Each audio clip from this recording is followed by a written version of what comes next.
ദൈവ തിരുനാമത്തിന് മഹത്വം ഉണ്ടാകട്ടെ. എപ്പേർപ്പെട്ടവർക്കും കർത്താവായ യേശു ക്രിസ്തുവിൻ്റെ സ്നേഹം നിറഞ്ഞ നാമത്തിൽ എൻ്റെ എളിയ വന്ദനം. ഞാൻ ഇപ്രകാരം വായിക്കാനിടയായി.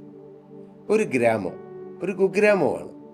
അവിടെ പാവപ്പെട്ട ഒരു കുടുംബം, അനേക കുടുംബങ്ങളുണ്ട്. ഒരപ്പനും ഒരമ്മയും 2 മക്കളും ജീവിക്കുന്ന ഒരു പാവപ്പെട്ട കുടുംബം. കൂലിവേലയെടുത്താണ് അവർ അഹോവൃത്തി കഴിക്കുന്നത്. അപ്പൻ കൂലിവേലയെടുക്കും, അമ്മ അതെല്ലാം പാകപ്പെടുത്തി കുഞ്ഞുങ്ങൾക്ക് കൊടുക്കും. പക്ഷെ പെട്ടെന്നാണ് അവരുടെ ഉള്ള സന്തോഷമെല്ലാം അകറ്റിക്കൊണ്ട് അവരുടെ പിതാവ് ഈ ഭൂമിയിൽ നിന്ന് മാറ്റപ്പെട്ടു. കുടുംബത്തിൻ്റെ ചുമതല മുഴുവൻ അമ്മയുടെ മേലായി. അമ്മ എന്നും പണിക്ക് പോകും, കിട്ടുന്ന തുച്ഛമായ വരുമാനം കൊണ്ട് കുടുംബത്തെ പുലർത്തും. പക്ഷേ അതും അധിക നാൾ നീണ്ടു നിന്നില്ല. ആ അമ്മയും രോഗിയായി, പണിക്ക് പോകാൻ പറ്റുന്നില്ല. ആ കുടുംബം മുഴുപട്ടിണിയിലായി. ഏതാനും ദിവസം ഉണ്ടായിരുന്നതെല്ലാം കൊണ്ട് അവർ ജീവിച്ചു. പക്ഷെ പിന്നീട് പട്ടിണിയാണ്, മുഴുപട്ടിണി. 2 കുഞ്ഞുങ്ങൾ, കൊച്ചു കുഞ്ഞുങ്ങൾ, 8-10 വയസ്സുള്ള കുഞ്ഞുങ്ങൾ. അവരമ്മയോട് ചോദിക്കും, അമ്മ ഞങ്ങൾക്ക് അല്പം ഭക്ഷണം തരുമോ? ആ പാവപ്പെട്ട രോഗിണിയായ അമ്മ നിസ്സഹായതയോടെ കുഞ്ഞുങ്ങളുടെ മുഖത്തേക്ക് മാറി മാറി നോക്കിക്കൊണ്ടിരുന്നു. അവർക്ക് മനസ്സിലായി, ഞങ്ങളുടെ അമ്മയ്ക്ക് ഞങ്ങളെ സഹായിക്കാൻ കഴിയില്ല. അവര് യേശു സഹായിക്കുന്നവനാണെന്നൊക്കെ കേട്ടിട്ടുണ്ട്. യേശുവിനോട് പ്രാർത്ഥിച്ചാൽ യേശു കേൾക്കും, യേശുവിനോട് അപേക്ഷിച്ചാൽ യേശു ഉത്തരമരുളെന്നൊക്കെ അവർ കേട്ടിട്ടുണ്ട്. അവരൊരു കാര്യം തീരുമാനിച്ചു, യേശു അപ്പച്ചന് ഒരു എഴുത്തെഴുതാം. അവര് ഒരു എഴുത്തെഴുതി. ആ മോൻ്റെ പേര് രാജുമോൻ എന്നാണ്. ആ രാജുമോൻ ഒരെഴുത്തെഴുതി. എഴുത്തിൽ പറഞ്ഞു, അവൻ്റെ ദുഃഖങ്ങളെല്ലാം എഴുതി. അപ്പൻ മരിച്ച കാര്യവും, അമ്മ രോഗിണിയായി കിടക്കുന്ന കാര്യവും, കുടുംബത്തിൻ്റെ പട്ടിണിയും, ആ കുടുംബത്തിൽ ആരെല്ലാം ഉണ്ട്, എല്ലാം അവൻ വിശദമായിട്ട് എഴുതി. കണ്ണുനീരിൽ കുതിർന്ന ഒരു എഴുത്തായിരുന്നു അത്. അതിനത് പോസ്റ്റ് ചെയ്തു. അവിടെ പോസ്റ്റ് ഓഫീസിൽ കൊണ്ട് ആ ലെറ്റർ പോസ്റ്റ് ബോക്സിൽ ഇട്ടു. അന്ന് പതിവ് പോലെ പോസ്റ്റ് ഓഫീസിലുള്ള ജോലിക്കാരെല്ലാവരും ആ ലെറ്റർ പോസ്റ്റ് ബോക്സിൽ നിന്ന് ലെറ്റർ എല്ലാം എടുത്ത് സോർട്ട് ചെയ്ത് പല സ്ഥലത്തേക്ക് അയക്കാൻ നോക്കിയപ്പോൾ വിചിത്രമായി അവർക്ക് തോന്നി. ആ അഡ്രസ്സ് കണ്ടപ്പോൾ യേശുവപ്പ, സ്വർഗരാജ്യം, ഇതാണ് അതിൻ്റെ അഡ്രസ്സ്. അവരെല്ലാവരും കൂടി ആർത്ത് ചിരിച്ചു. പക്ഷേ അതിൽ ഒരാൾ മാത്രം ചിരിച്ചില്ല. അത് പോസ്റ്റ് മാസ്റ്ററായിരുന്നു. അദ്ദേഹം പറഞ്ഞു, ആ എഴുത്ത് കൊണ്ടുവരൂ. അവർ കൊണ്ടുകൊടുത്തു. അദ്ദേഹം പൊട്ടിച്ചിട്ട് അദ്ദേഹം വായിച്ചു. സന്തോഷനിർഭരരായിരുന്ന അവരുടെ എല്ലാം കണ്ണു നിറഞ്ഞു. അവർക്ക് സങ്കടമായി. ആ പോസ്റ്റ് മാസ്റ്റർ ഉടൻ തന്നെ തൻ്റെ സീറ്റിൽ നിന്നെഴുന്നേറ്റ് തൻ്റെ കാർ എടുത്ത് പട്ടണത്തിൽ പോയി ആ വീട്ടിന് ആവശ്യമുള്ള എല്ലാ സാധനങ്ങളും ആ കാറിൽ കയറ്റി ആ വീട്ടിനെ ലക്ഷ്യമാക്കി പോയി. ആ വീടിൻ്റെ വാതിൽ മുട്ടിയപ്പോൾ ഈ രാജു എന്ന കൊച്ചുമോൻ ഉറക്കെ പറഞ്ഞു, ദേ യേശുപ്പ വന്നിരിക്കുന്നു, യേശുപ്പയ്ക്ക് നമ്മുടെ ലെറ്റർ കിട്ടി, യേശുപ്പ വന്നിരിക്കുന്നു എന്ന് പറഞ്ഞു. അവർ സന്തോഷത്തോടെ ആ കാറ് നിറയെ അവരുടെ കുടുംബത്തിന് ആവശ്യമുള്ളതെല്ലാം അവർ സന്തോഷത്തോടെ തുള്ളിച്ചാടിക്കൊണ്ട് വീട്ടിലേക്ക് എടുത്തു വയ്ക്കുകയും അവർ നല്ല പലഹാരങ്ങളും നല്ല ഭക്ഷണങ്ങളും കഴിക്കുകയും ചെയ്തു. മാത്രമല്ല, ആ പോസ്റ്റ് മാസ്റ്റർ, ദൈവഭക്തനായ പോസ്റ്റ് മാസ്റ്റർ, അദ്ദേഹം ആ കുട്ടികളുടെ അമ്മയെ ഹോസ്പിറ്റലിൽ കൊണ്ടുപോവുകയും ആ കുടുംബത്തെ സ്ഥിരമായി പോറ്റി പുലർത്തിക്കൊള്ളാമെന്ന് പോസ്റ്റ് മാസ്റ്ററും ആ പോസ്റ്റ് ഓഫീസിലുള്ള എല്ലാ ജോലിക്കാരും തീരുമാനിച്ചു. അങ്ങനെ ആ കുടുംബം അനുഗ്രഹിക്കപ്പെട്ടു എന്ന് ഞാൻ വായിക്കുകയുണ്ടായി. പ്രിയപ്പെട്ടവരെ, യേശുവിനോട് പ്രാർത്ഥിച്ചാൽ യേശു പ്രാർത്ഥന കേൾക്കും. അത് നേരിട്ട് യേശു എന്ന് തരണമെന്നായിരിക്കില്ല. മനുഷ്യരിലൂടെ പ്രവർത്തിക്കുന്ന ഒരു ദൈവമുണ്ട്. ഒരു മനുഷ്യൻ നിങ്ങൾക്കൊരു നന്മ ചെയ്യുമ്പോൾ നിങ്ങൾ കരുതേണ്ടത് ആ മനുഷ്യൻ നന്മ ചെയ്തെന്നല്ല, യേശു നന്മ ചെയ്തു. അപ്പോൾ നിങ്ങൾക്ക് കൂടുതൽ അത് പ്രായോഗികമായി സന്തോഷിക്കാനിടയാകും. ഓ, എൻ്റെ യേശു എന്നെ കരുതിയല്ലോ, എൻ്റെ യേശു എന്നെ കണ്ടല്ലോ, എൻ്റെ യേശു എന്നെ സ്നേഹിക്കുന്നല്ലോ. പ്രിയപ്പെട്ട സഹോദരങ്ങളെ, യേശു കണ്ണുനീർ കാണുന്നവനാണ്. യേശു മിണ്ടാതെ മുഖം മറയ്ക്കുന്ന ദൈവമല്ല. നമ്മുടെ കണ്ണുനീർ കാണുകയും നമ്മുടെ കണ്ണുനീരിന് പരിഹാരം തരികയും നമ്മുടെ കണ്ണുനീർ ഒപ്പുകയും ചെയ്യുന്ന ദൈവമാണ്. സ്തോത്രം. ശീമോൻ പത്രോസ് രാത്രി മുഴുവൻ അധ്വാനിച്ചിട്ട് ഒന്നും കിട്ടിയില്ല. ശീമോൻ അറിയാം, കൂടെയുള്ളവർക്കും അറിയാം. പക്ഷെ അപ്പോൾ കടന്നു വന്ന യേശുവിന് സ്വാഭാവികമായി അറിയാൻ സാധിക്കുമെന്ന് അവർ ചിന്തിച്ചില്ല. പക്ഷെ യേശുവിനെല്ലാം അറിയാമല്ലോ. അതെ, യേശുവിനെല്ലാം അറിയാം.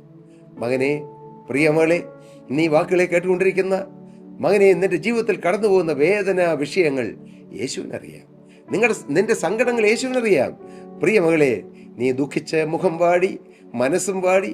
ഇനി എന്തിനു ജീവിക്കണം, ഞാൻ ആർക്ക് വേണ്ടി ജീവിക്കണം, എന്നെ സ്നേഹിക്കാൻ ആരുമില്ലല്ലോ എന്നോർത്ത് ദുഃഖിച്ച് വലഞ്ഞ് ആത്മഹത്യയെക്കുറിച്ച് മാത്രം ചിന്തിച്ചു കൊണ്ടിരിക്കുന്ന എൻ്റെ പ്രിയമകളെ, നിന്നെ യേശു അറിയുന്നു, യേശു നിന്നെ സ്നേഹിക്കുന്നു, യേശു നിന്റെ സകല പ്രശ്നത്തിന് പരിഹാരം തരും. സ്തോത്രം. യേശുക്രിസ്തു പത്രോസിനോട് മന്ദമായി സംസാരിക്കുകയാണ്. ലൂക്കോസിന് സുവിശേഷം 5-ാം അധ്യായം നാം വായിക്കുമ്പോൾ ജനത്തോട് സംസാരിച്ചു തീർന്ന യേശു ശീമോൻ പത്രോസിനോട് സംസാരിക്കുന്നു. അതെ, വ്യക്തിപരമായി നമ്മെ അറിഞ്ഞ് നമ്മോട് സംസാരിക്കുന്നൊരു യേശുവുണ്ട്. നമ്മുടെ വേദനകളറിഞ്ഞ്, സങ്കടങ്ങളറിഞ്ഞ്, ആകുലങ്ങളറിഞ്ഞ്, നാം കടന്നു പോകുന്ന പ്രതിസന്ധികളറിഞ്ഞ്, നമ്മുടെ വേദനാ വിഷയങ്ങൾ അറിഞ്ഞ് സംസാരിക്കുന്നവനാണ് ക്രിസ്തു. സ്തോത്രം. യേശു ശീമോൻ പത്രോസിനോട് പറഞ്ഞു, ശീമോനെ, അങ്ങനെയൊന്നും വേദപുസ്തകത്തിൽ പറഞ്ഞിട്ടില്ല, പക്ഷെ എൻ്റെ ഭാവനയിൽ അങ്ങനെ പറയുകയാണ്, ശീമോനെ, നീ രാത്രി മുഴുവൻ അധ്വാനിച്ചിട്ട് ഒന്നും കിട്ടിയില്ലെന്ന് എനിക്കറിയാൻ കേട്ടോ. ഓ, ശീമോനോട് യേശു പറഞ്ഞു, ആഴത്തിലേക്ക് നീക്കി മീൻപിടുത്തത്തിന് വലയിറക്കുകയും. ശീമോൻ്റെ ഉള്ളൊന്ന് പെടഞ്ഞോ? ഓ, എനിക്ക് എൻ്റെ കയ്യിൽ മീനില്ലെന്ന് ഈ യേശു എങ്ങനെ അറിഞ്ഞു? ഞാൻ അധ്വാനിച്ചിട്ടും എനിക്ക് ഒന്നും ബാക്കിയില്ലെന്ന് യേശു എങ്ങനെ അറിഞ്ഞു? എൻ്റെ പ്രിയരെ, യേശു ഉള്ളത് അറിയുന്നവനാണ്. യേശുവിനെല്ലാം അറിയാം. യേശു എല്ലാം കാണുന്നു, യേശു എല്ലാം അറിയുന്നു. അതൊരു വലിയ ആശ്വാസമല്ലേ? എൻ്റെ ജീവിതത്തിൽ എനിക്ക് ഏറ്റവും ആശ്വാസം തരുന്ന ഒരു കാര്യമാണ്, യേശു എന്നെ സ്നേഹിക്കുന്നു, യേശു എന്നെ അറിയുന്നു, യേശു എന്നെ കാണുന്നു, യേശു എന്നെ സ്നേഹിക്കുന്നു, യേശു എന്നെ പരിപാലിക്കുന്നു, യേശു എൻ്റെ കാര്യങ്ങളെല്ലാം നോക്കും. എൻ്റെ മാത്രമല്ല, എൻ്റെ കുടുംബത്തിൻ്റെ, എൻ്റെ മക്കളുടെ, എൻ്റെ തലമുറകളുടെ, എൻ്റെ മാതാപിതാക്കളുടെ എല്ലാ കാര്യങ്ങളും യേശു നോക്കുമെന്നുള്ള ഉറപ്പും ധൈര്യവും. ഓ, അതൊരു വല്ലാത്ത ധൈര്യമാണ്. അത് നമുക്ക് വലിയ സന്തോഷം തരും, വലിയ ആനന്ദം തരും. ആര് സ്നേഹിച്ചില്ലെങ്കിൽ എന്ത് കുഴപ്പം, യേശു ഉണ്ടല്ലോ. ഹല്ലേലൂയ. ആരും കരുതിയില്ലെങ്കിൽ എന്നാ കുഴപ്പം, യേശു കരുതുമല്ലോ. ഈ ഒരു ചിന്ത നിങ്ങളെ വാസ്തവമായി നിങ്ങളെ ഭരിച്ചാൽ ഇന്നത്തെ നിങ്ങളുടെ നിരാശ മാറും, ഇന്നത്തെ നിങ്ങളുടെ സങ്കടഭാവങ്ങളും മാറും, ഇന്നത്തെ നിങ്ങളുടെ ആകുലങ്ങളും മാറും. നിങ്ങൾ തുള്ളിച്ചാടും. കാരണം ആരാണ് നമ്മെ സ്നേഹിക്കുന്നത്? അത്യുന്നതനായ ദൈവം, സകലത്തെയും മെനഞ്ഞ ദൈവം, സകലത്തെയും ഉളവാക്കിയ നിത്യനായ ദൈവം ഈ പാവപ്പെട്ട എന്നെ സ്നേഹിക്കുന്നു എന്നുള്ള ആ ചിന്ത നിങ്ങളുടെ മനസ്സിൽ വരുമ്പോൾ നിങ്ങളുടെ ഹൃദയം വികസിക്കും. ഹല്ലേലൂയ.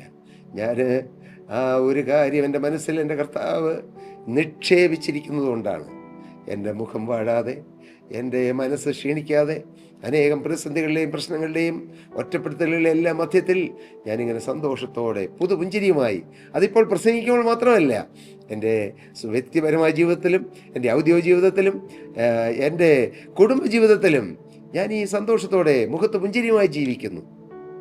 ഞാൻ 38 വർഷമായി എൻ്റെ സഹോദരൻ്റെ സ്ഥാപനത്തിൽ ഒരു ഡയറക്ടറായി ജോലി ചെയ്ത് വരികയായിരുന്നു. ഇപ്പോഴും അവിടെ ജോലി ചെയ്യുന്നു. കർത്താവിന് സ്തോത്രം. ഞങ്ങൾ ഇടയ്ക്കെല്ലാം ആനുവൽ മീറ്റ് നടത്തും. ഞങ്ങളെല്ലാവരും, സ്റ്റാഫും എല്ലാ മാനേജ്മെൻറ്റും എല്ലാവരും എൻ്റെ സഹോദരൻ്റെ ഉടമസ്ഥതയിലുള്ള സ്ഥാപനത്തിൽ. പ്രിയപ്പെട്ടവരെ, ഇടയ്ക്ക് വർഷങ്ങൾക്ക് മുമ്പ് പലവട്ടം ആ കുട്ടികൾ സ്കിറ്റും പല കാര്യങ്ങൾ അവതരിപ്പിക്കുമ്പോൾ പലപ്പോഴും പറഞ്ഞ് ഞാൻ ശ്രദ്ധിച്ചു, ഞങ്ങളുടെ ചിരിക്കുന്ന ഡയറക്ടർ സാറെന്ന്. അത് എന്നെക്കുറിച്ചാണ് പറഞ്ഞതെന്ന് എനിക്കറിയാം. കർത്താവിന് സ്തോത്രം. ഞാൻ അനേക പ്രശ്നങ്ങൾ, അനേകം കാര്യങ്ങൾ, ടെൻഷൻ അടിക്കേണ്ടതായ കാര്യങ്ങളും സാഹചര്യങ്ങളും ഒക്കെ ജോലിയിൽ വന്നിട്ടുണ്ട്, ധാരാളം, ഇഷ്ടംപോലെ വന്നിട്ടുണ്ട്. പക്ഷേ അപ്പോഴെല്ലാം മുഖത്ത് മ്ലാനത വരാതെ, എൻ്റെ മുഖത്തുനിന്ന് പുഞ്ചിരി അറ്റുപോകാതെ എന്നെ സന്തോഷിപ്പിച്ച ഒരു യേശുവിനെ എനിക്ക് നന്നായി അറിയാം. ഏതെല്ലാം പ്രശ്നങ്ങളിലൂടെ പോയിട്ടുണ്ട്. 19ാമത്തെ വയസ്സിൽ എൻ്റെ സഹോദരൻ മൂവാറ്റുപുഴയിൽ ആ സ്ഥാപനം തുടങ്ങിയപ്പോൾ അന്ന് ഞാൻ എൻ്റെ സഹോദരനോട് ചേർന്ന് അവിടെ ജോലിക്ക് കയറിയതാണ്. 38 വർഷം അവിടെ ഇപ്പോൾ കഴിഞ്ഞു. 38 വർഷത്തിലാണ് ഇപ്പോൾ ജോലി ചെയ്തുകൊണ്ടിരിക്കുന്നത്.